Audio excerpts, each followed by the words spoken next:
Maryville greeted Jacob Hart with a silence that is not found in big cities. A silence in which every step, every rustle of the wind in abandoned yards, every echo of someone else's life can be heard. He returned 10 years later with one bag, a daughter, and a broken heart. He had nowhere else to go. After his wife died in a car accident, Jacob tried to hang on. He worked 3 jobs, slept 4 hours a night, looked after 5-year-old Ella, and lied to himself that he had everything under control. But the bills were mounting, his friends were disappearing, and phone calls from his bank were a daily nightmare. When the letter arrived about his mother's inheritance of the house on Hollow Street, he did not hesitate, perhaps for the first time in his life. He packed up Ella, turned off the heat in the rented apartment, handed the keys to the owner with trembling fingers, and drove to the city he had once left with a slamming door. The house stood on a hill, as if observing the city from above, with that proud weariness that old people have. The roof had sagged, the shutters were creaking in the wind, the yard was overgrown. But it was theirs alone. "Daddy, he's a little scary," Ella whispered, squeezing her father's hand. "It's just a house, honey," Jacob managed to say. "We'll give it a little warmth and it'll be a real home." He knew he was lying. This house had never been warm, even when his mother lived there. He opened the door, and the creak of the canopy sounded like a reproach. Inside, it smelled of dust, cloves, and memories. He turned on the light, and the ceiling lamp flickered and died. It would all start over, he thought. A new city, a new chapter, or the last one. A day later, when Jacob was taking out the trash from the kitchen, Marcus O., his younger brother, appeared at the gate. He hadn't changed. Just as well-groomed, ironed, and confident. His fingers were still callus-free, but with gold rings. Only his eyes had become colder. He didn't even call to say he was back, he said, without saying hello. "I didn't know you wanted this," Jacob replied calmly. "I thought you'd never come back. After you abandoned everything. Mom, me, this street. I was trying to live, to find my way. I had a daughter, Jacob trailed off. He knew that explaining this to Marcus would be like shouting into the void. "This house was supposed to go to me. I looked after my mother until she died. Where were you? In New York? Trying to be somebody?" He stayed with Ella. "I won't take away the only place where she can be home." Marcus chuckled. "We'll see who takes what."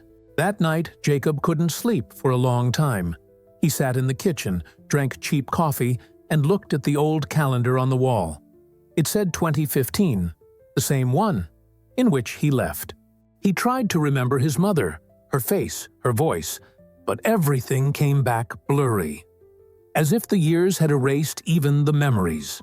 And then he opened the sideboard drawer. At the bottom lay an old note, yellowed, the ink faded. His mother's handwriting.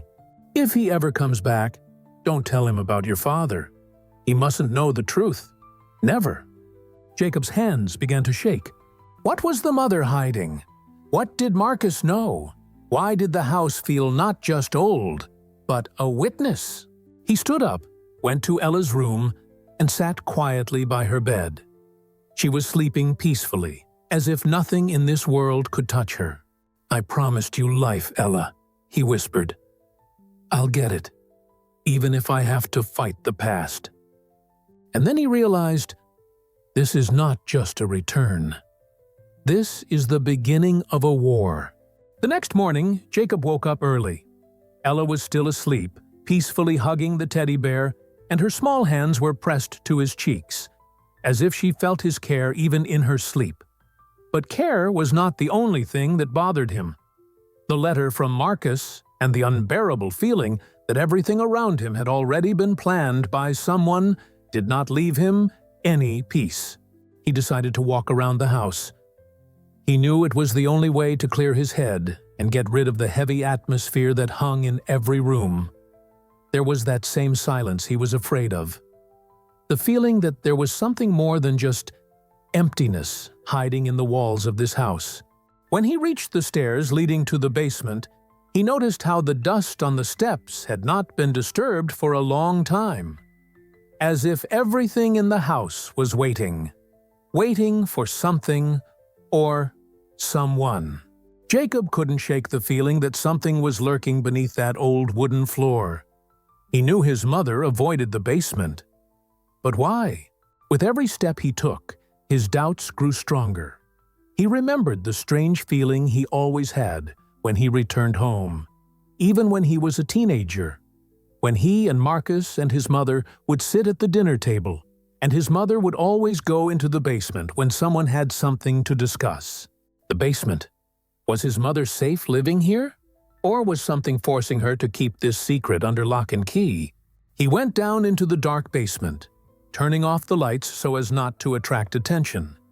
It smelled of old books, mold, and something ancient that could not have disappeared in decades.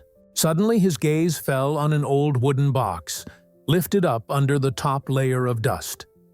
It looked as if no one had touched it for a long time, but Jacob felt that it was important. He opened it.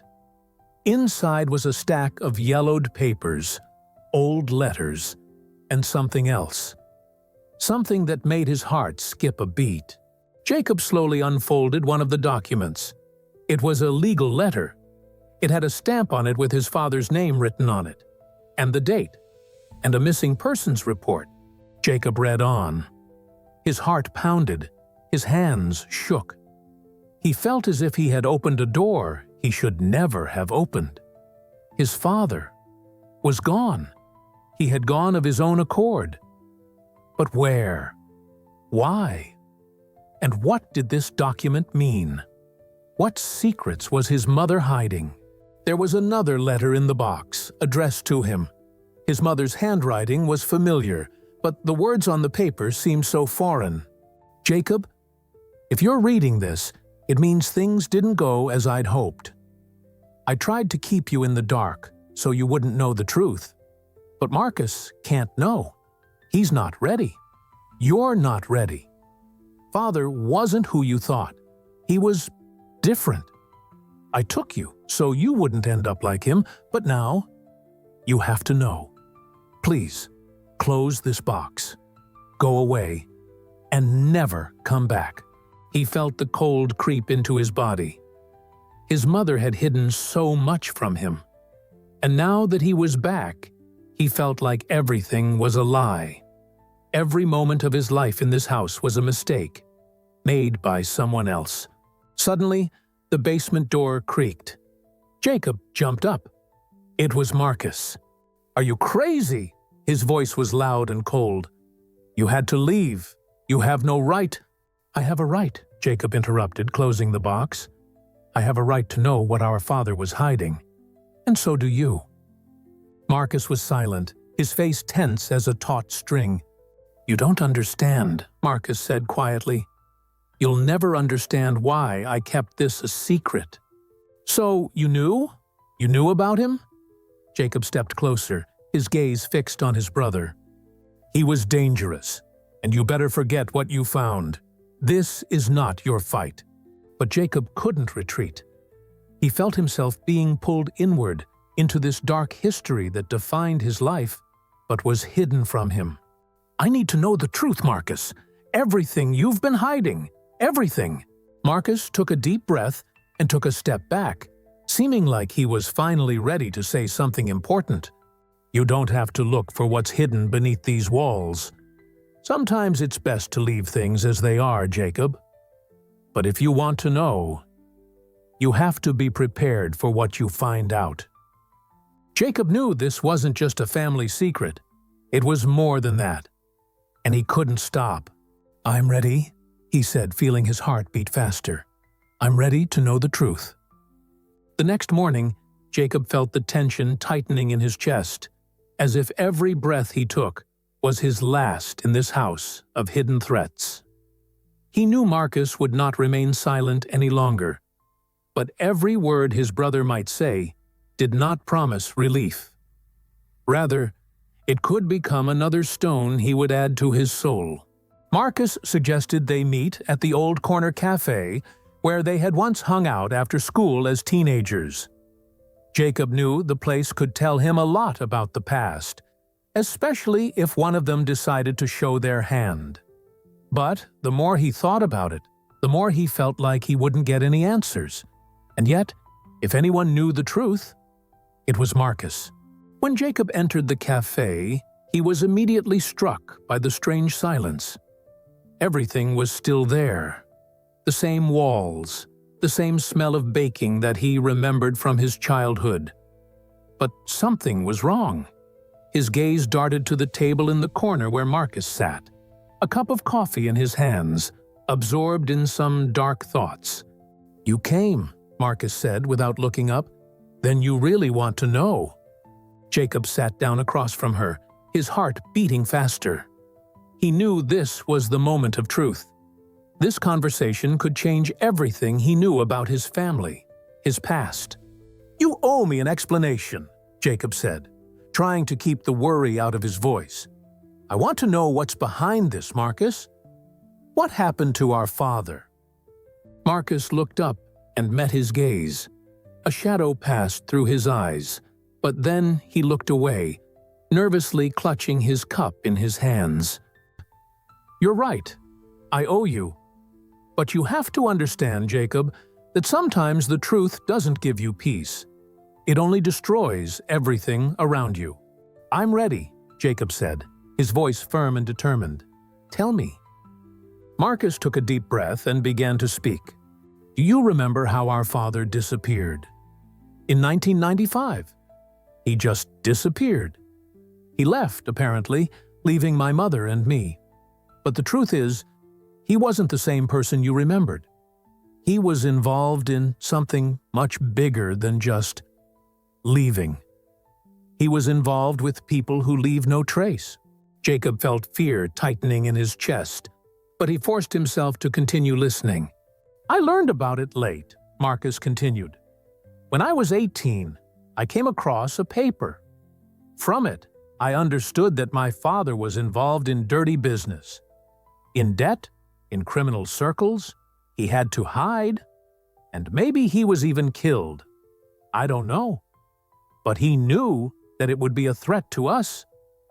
Jacob froze, his words seeming to echo in his head. "Are you saying that father was a criminal?" he asked, unable to believe it. "Yes, Jacob. It wasn't as easy as you think. He knew that one day he would be found guilty of debt, and then his life would be worth nothing. He did everything to keep you and me safe, even if it meant hiding the truth from us." But Jacob couldn't believe it. He wanted it to be a lie, for the whole thing to make no sense. But something in his soul told him it was true. He felt his entire perception of the world crumbling. He had been raised on a different understanding of life, a different image of his father. And now it was all falling on his head like a house of cards. "Then why didn't you tell me? Why did you keep it to yourself if you knew?" he asked, feeling anger and disappointment wash over him. Marcus looked out the window, his face stony. "I didn't want you to lose your life over this. You were already on the edge, Jacob. You didn't need to know that." But Jacob couldn't stop. He felt everything inside him boiling. How many years had he lived in ignorance? How much time had he lost? "I have a right to know. You can't hide this from me," he cried. Marcus turned and looked at him silently, his gaze full of regret. "I tried to protect you, Jacob, but you got yourself into the same mess that your father got into. You know there's nothing you can do about it, right? All these people, they'll find you if they find out, and you'll get into even more trouble." Jacob felt his world crumble again. His own life, his fight for his daughter, for his future, all seemed empty. But he couldn't give up. He couldn't let his brother snuff out the last spark in him. "I have to fight," he said, rising from the table. "I can't live with this, Marcus. And if that means fighting this darkness, then I will." Marcus was silent. Jacob, gathering himself, headed for the door, but he felt that he could only emerge from this battle victorious, or completely destroyed. He could feel the world around him changing, how he was plunging into an unknown darkness from which he had to escape. But at what cost? Jacob walked away without looking back. He was filled with emotions, anger, confusion, and most importantly, determination. He was willing to face anything to find out the truth. But now, the more he thought about it, the more he realized that his life would never be the same again. Marcus, the only person close to him, was unable or unwilling to help. He was too blinded by his own fears and worries to understand that Jacob needed more than silence. He needed to see what had really happened to their father. Jacob knew this wouldn't end with a conversation. This wasn't the end of his search, just the beginning. He returned home late at night, and as usual, Mia was already asleep, curled up in her crib. He walked into her room, looking at her peaceful face, and felt his heart clench. Mia was the only light in his life, his only meaning. He promised himself that he would not lose her, no matter what dark waters he had to cross. That night, Jacob couldn't sleep. He replayed every word Marcus had said, every detail, every look, every expression on his face. What if his brother knew more than he had said? What if he had needed to hide the truth for reasons other than the danger? A sick and twisted fear of the past must have been holding him back. He made a decision. If Marcus couldn't help, then he needed to find the answers himself. The next day, Jacob went to see one of his old acquaintances, Rick, a childhood friend who now worked in the city archives. Rick was surprisingly knowledgeable about all the old cases, because his father was a lawyer who had been handling inheritance and family matters for many years. He could find answers that others could not. When Jacob entered the archives, Rick was sitting at a table, looking through some documents. He looked tired, as if he hadn't slept all night, but when he saw Jacob, his eyes lit up. "Hey, Jacob! Are you completely crazy?" Rick stood up and shook his hand. "What brought you here so early?" "I need to find some papers," Jacob said, looking down. "Father, I think he was in debt, and that has something to do with him disappearing." Rick narrowed his eyes as if trying to understand what Jacob was talking about, and finally nodded. "I understand. You know how it is. Now, give me a couple of minutes. I know there are some records in the archive that could help you." A few minutes passed, and Rick returned with several old magazines and several volumes that looked as if they had not seen the light of day for decades. He laid them out on the table in front of Jacob. "These are records of your father's business. There may be information about deals, about loans, about problems he faced. I can help you leaf through it, but remember, some things are better left in the past." Jacob felt a chill run down his spine. He knew there was more to this than just debt. He flipped through the pages, his hands shaking, when he finally came across one name: Harger. It was the name of a businessman his father had done business with in the last months of his life. "This is it," Jacob whispered, pointing to the page. "This name changes everything." "Do you know this man?" Rick asked, raising his eyebrows. "No, but I'm going to find out, and if something happens, I'll be ready." When Jacob returned home, everything around him seemed empty and restless. Even when Mia woke up and gave him a wayward look, he felt her world shrinking more and more. He couldn't let her life be ruined by the secrets he was looking for either. The secret behind their father's disappearance became his personal battle. Jacob knew it could destroy him, but he also knew he couldn't back down. His resolve was as sharp as a knife, and there was no turning back. The next day, he met with a woman who worked with his father. She was a close friend of his mother's and rarely communicated with the family. But Jacob felt she might be the person to show him the way. "You came to me," she said when he knocked on her door. "You know, I always knew that someday you would want to know the truth." Jacob didn't answer. He just walked into her house. The woman was a man of few words, but her eyes said more than all her words. "What do you know about Harger?" he asked, sitting down opposite her. She sighed, looking down. "I thought you'd never ask," she said, looking up. "Harger wasn't just a businessman. He was one of the most dangerous men in our city. And your father, he became part of his game." Jacob felt his heart skip a beat. "What do you want to say?" His voice was quiet, barely audible. The woman sighed heavily. "I want to say that you have no idea what you will face if you start looking for answers." Mia stood in the doorway, watching Jacob arrange papers on the kitchen table. She had long been accustomed to his life being full of ambiguities and secrets, but what had been happening in the last few days was beginning to worry her. There was more than just concern in her eyes. It was genuine concern. "Dad?" Her voice was quiet but determined. "Are you okay?" Jacob looked up from the paperwork. There was something alien in his gaze, something she couldn't place. He paused, trying to hide his unease, but Mia sensed it as she always did. He was her rock, but now he looked vulnerable. "It'll be okay, baby," he replied with a tight smile. "Don't worry." Mia didn't believe it. She knew something was wrong. He wasn't himself. Jacob sighed and went back to his search, sorting through old documents and noting important details.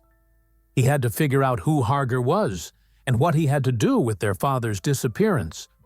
All these years, he thought he knew everything about his family, but now that idea seemed like an illusion. Rick said that Harger was more than just a businessman. The name sounded like a warning, a red line that could not be crossed.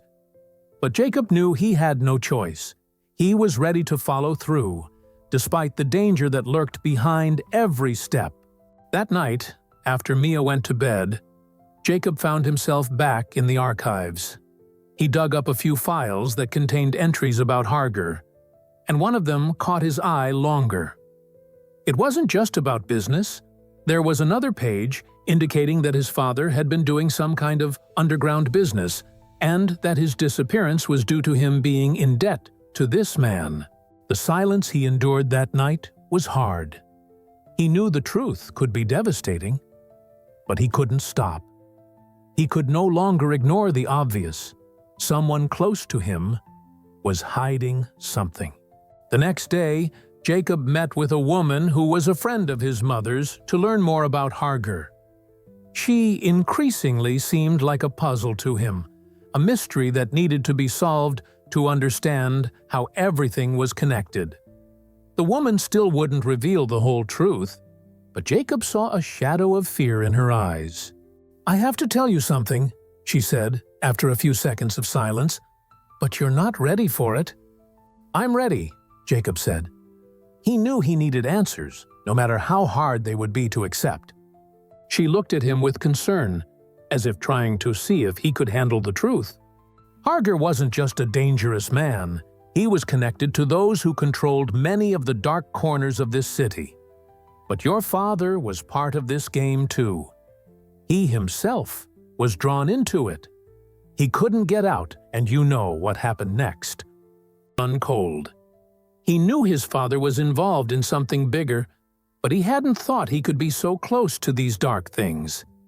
His life, his entire family, was part of something terrible that was hidden from him. "But why didn't you tell me this before?" he asked, not hiding his offense. "Why didn't anyone tell me?"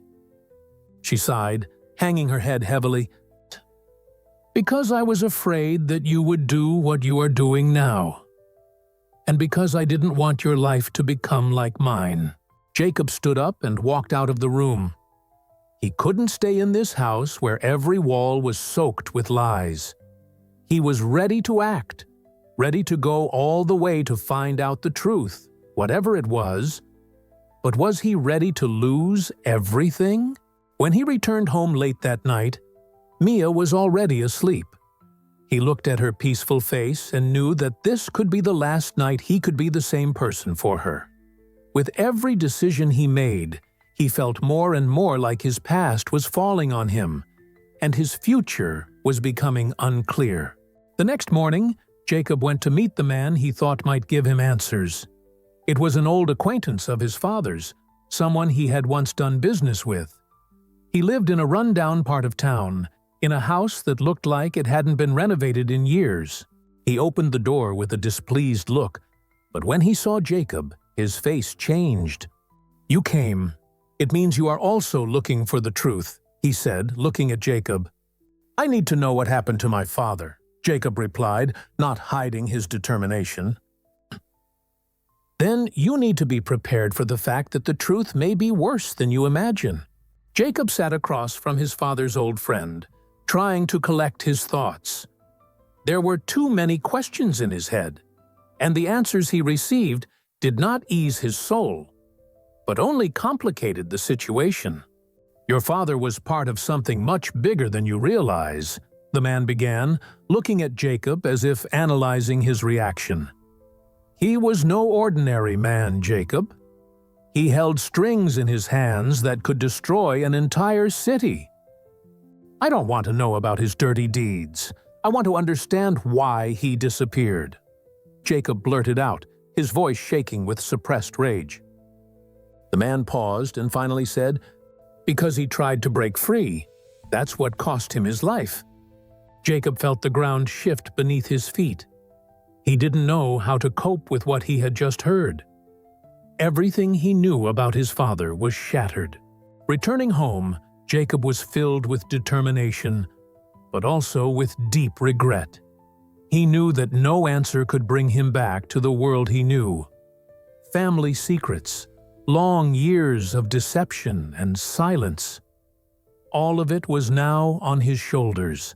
When he entered the house, Mia greeted him with concern in her eyes. "Dad, what happened?" He was silent. His gaze was empty, as never before. All he could say was, "Oh, it's okay, baby. Everything will be different." He didn't know what would happen next. He only knew that his life would never be the same. Mia looked at him with confusion, but she didn't judge him. Instead, she stepped forward and hugged him. Jacob closed his eyes and felt his heart fill with bitterness and longing. But he knew he was no longer alone, and even if all paths led to destruction, he would still fight for her, for their future.